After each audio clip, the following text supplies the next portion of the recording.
Selamlar. Bu çalışmada polyester kumaş üzerine nanofelting denemesi yapacağım. Elimde polyester içerikli bir şifon var. Bunun üzerine yün sererek bir nanofelting denemesi yapacağım. Kumaşın polyester olduğunu kanıtlamak için yakıyorum.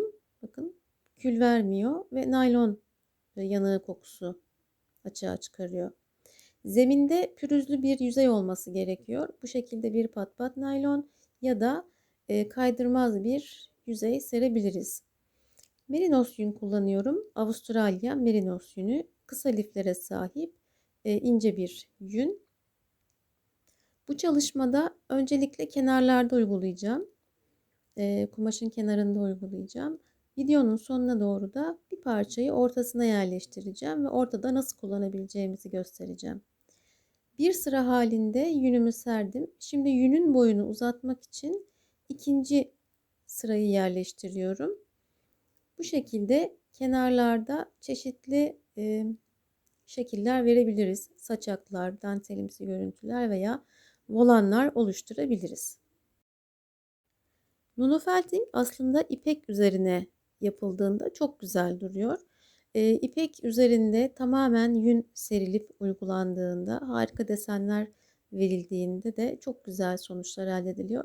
Ancak ipek oldukça pahalı ve bu amaçla kullanılan ipekler margilan türü ipek olduğu için ülkemizde ona ulaşmak da zor. Yurt dışından getirtiliyor. Özbek ipeği diye de geçiyor sanırım. O yüzden herkesin daha kolay ulaşabileceği ipek şifonlar kullanılabiliyor bu amaçla. Adı ipek şifon tabii ki. İpek içerikli değil. Bunlar polyester içerikli kumaşlar. Benim kumaşımın türü tamamen polyester içerikli. Normalde bunu nanofelting ile zımpara makinesi olmadan yapmak saatler alıyor.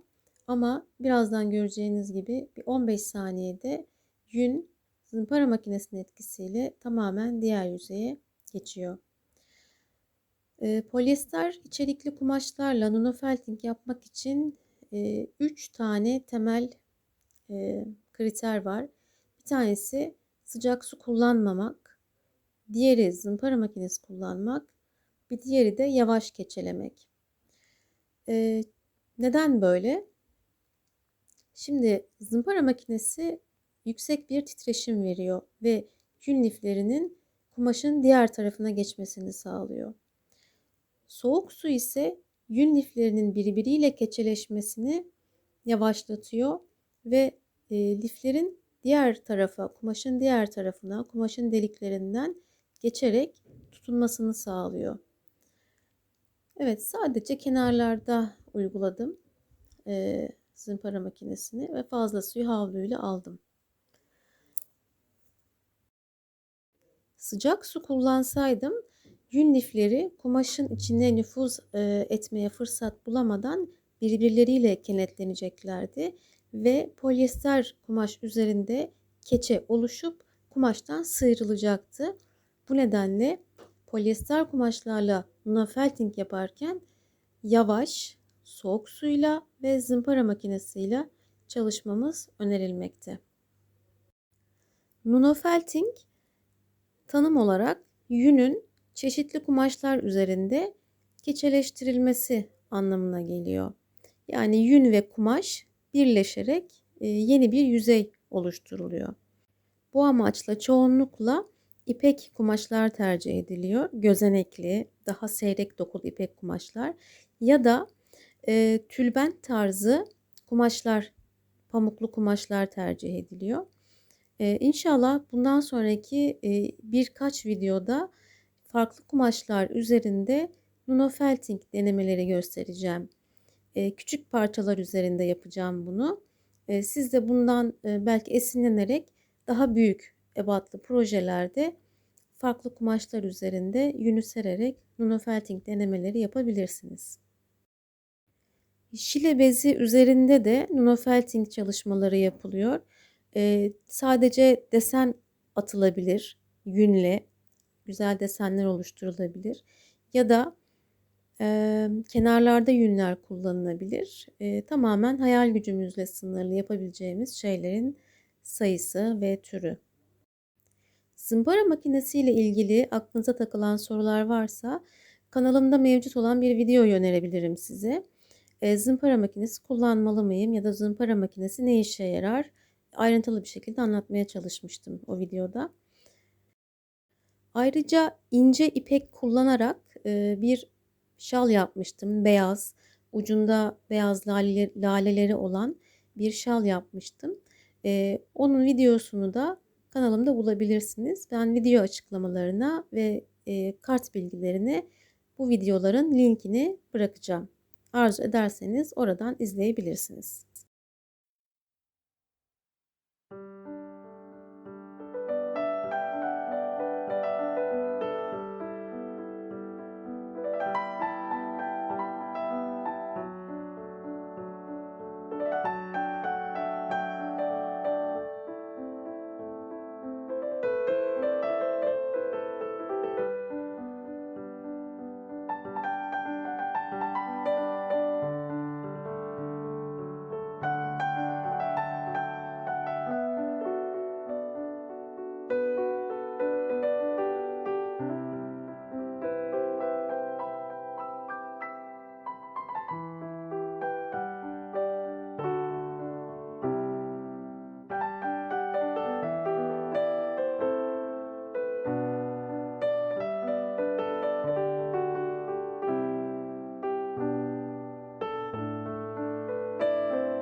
Kumaşın tersinden yünlerin diğer yüzeye geçtiğini rahatlıkla görebiliyoruz. Bakın tutup çektiğimde yün lifleri serbest halde elime geliyor. Kenarda yaklaşık 2-3 santimetrelik bir yerde yün var ama ortaya da sanki yünler hareket etmiş. Bunlar yünün yakalama potansiyelinin ne kadar yüksek olduğunu gösteriyor. Tabii ki kalın bir yün kullansaydım bu kadar başarılı olmazdı. Kullandığım yünün inceliği ve kısa lifli olması da bence bunda büyük bir etkiye sahip.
Bu aşamaya kadar hiç sıcak su kullanmadım. Hatta ılık su bile kullanmadım. Tamamen oda sıcaklığındaki soğuk suyla çalıştım. Ve şu an kullandığım durulama suyu da oda sıcaklığındaki su. Yün kumaşın diğer tarafına geçtikten sonra da sıcak su kullanmamaya dikkat ettim. Çünkü yün sıcak suyla temas ettiğinde hızlıca keçeleşiyor ve büzülüyor. Çok küçülüyor. ve kumaşa denk gelen, yerdeki, yünler de çok küçüldüğü için, hızlıca keçeleştiği için kumaşı büzüyorlar ve yün olmayan yerdeki kumaşla üzerinde yün olan kumaş arasında bir doku farkı oluşuyor ve büzük büzük oluyor. Bu da güzel görünmüyor açıkçası. Bazı, emm, modellerde bu özellikle istenir büzük büzük görünmek, ama benim şu an çalıştığım modelde bu güzel görünmeyecekti. O nedenle hiçbir aşamada sıcak su kullanmadım. Bunu söylemek istedim.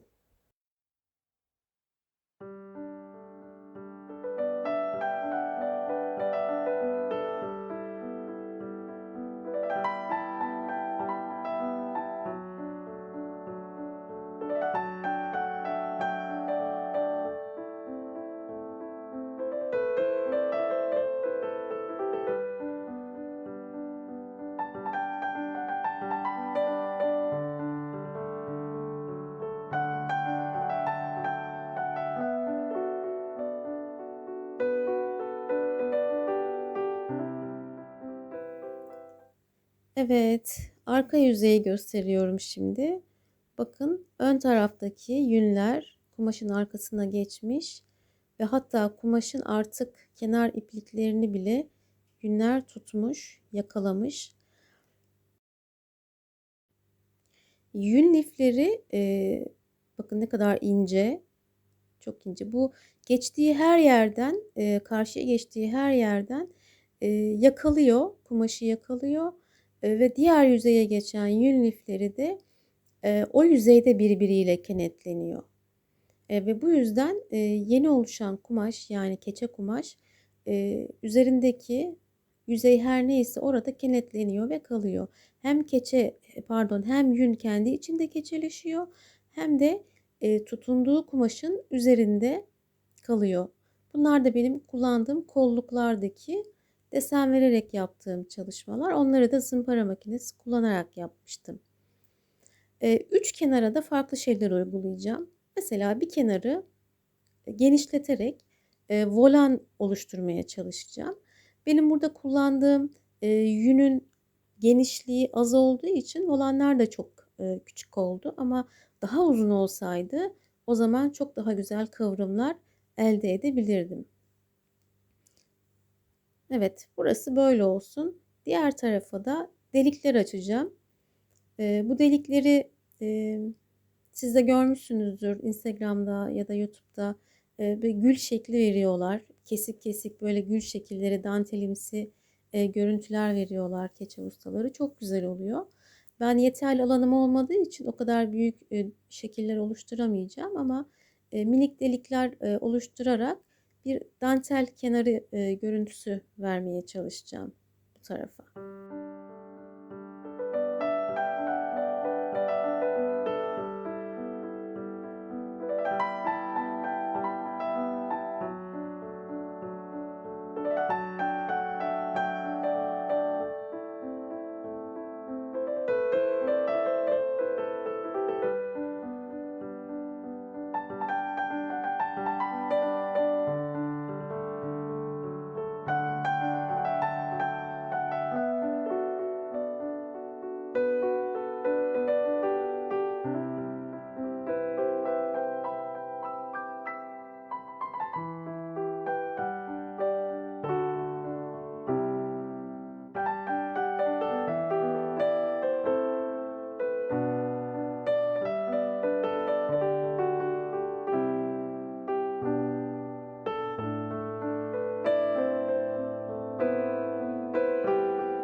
Bu kenarda da saçaklar yapacağım.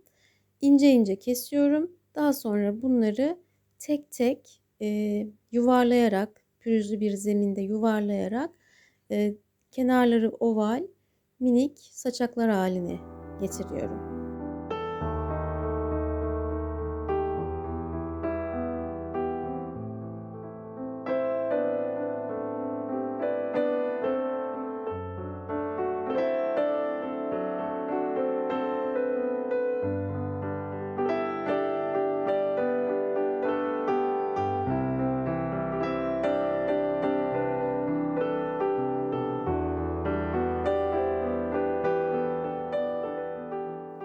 Videoyu tam bitirecekken aklıma bir şey geldi. Kumaşın ortasında kullanmak istedim yünü. Ve bir parça yünü oraya yerleştirdim. Su ve sabunla ıslattım. Ve zımpara makinesiyle yine titreşim hareketi uygulayarak yünün kumaşın arka tarafına geçmesini sağladım. Bu desen oluştururken kumaşın ortasında kullanıyoruz malum yünlerimizi. Ona bir fikir verebilir. Ya da durun bir dakika, bakın hemen göstereceğim. Bakın 15 saniye kadar kullandım zımpara makinesini ve yünler bu kadar kısa sürede diğer tarafa geçmeyi başarmış. Bu kadarı bile yani yünün orada tutunmasına vesile olacak. Burada benim 15 saniyede makineyle yaptığım şeyi minimum bir yarım saat elle uğraşmam gerekecekti. Çünkü ben geçen yıl denemiştim. Bu kumaşı kesmeden önce kumaşın kenarında böyle elle köşesinde hemencecik şöyle bakayım tutunuyor mu diye denedim ve tutunmamıştı elle uğraştığımda. Ama zımpara makinesiyle yaptığımda ve yavaş keçelediğimde tutunduğunu gördüm. Evet, ortada nasıl kullanabiliriz? Dediğim gibi desenler verebiliriz. Ya da bakın pinç test yaptım, gördüm tutunduğunu. Ya da bir şal yaptığınızda bunu baştan geçirmek istediğinizde e, panço diyebiliriz buna, değil mi? Panço yapmak istediğinizde bu yöntem işe yarayabilir.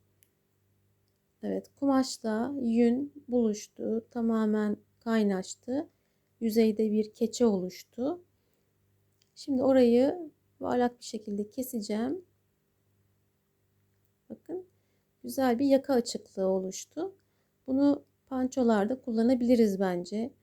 Ya da yelek kollarında kullanabiliriz. Yani çok alternatif var aslında. Evet, buradaki kenarı görüyorsunuz. Bu güzel olmayan bir görüntü aslında. Bunu önleyebilirdik. Baştan yünü dizerken bu yüzeye de bir parça yün ekleseydim ben kenardaki bu çirkin görüntü olmazdı. Yani iki kat yün arasında kumaş kenarımı gizleyebilirdim. Özellikle zıt renklerde yün ve kumaş kullandım ki yünün diğer tarafa geçtiğini rahatlıkla görebilelim. Yün ve kumaşı aynı renk tercih ettiğinizde bu keskin geçişler belli belirsiz hale geliyor. Oda sıcaklığındaki suyla duruladım ve bir havlu üzerinde bekleterek fazla suyu aldım.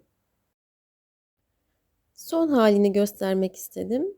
Kenarlar bu şekilde, ön yüzden görünüşü böyleydi. Aynı renk yün ve kumaş kullandığınızda daha temiz bir görüntü elde edeceksiniz. Arka yüzeye geçen yünleri görüyorsunuz.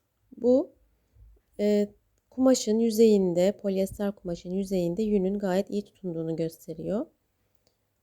Evet, Ayşenur, Elifnur, bu da size sürprizim. Onlar benim yeğenlerim. Çok güzel işler yapıyorlar, çok güzel kıyafetler dikiyorlar. Görüşmek üzere kızlar. Öpüyorum sizi.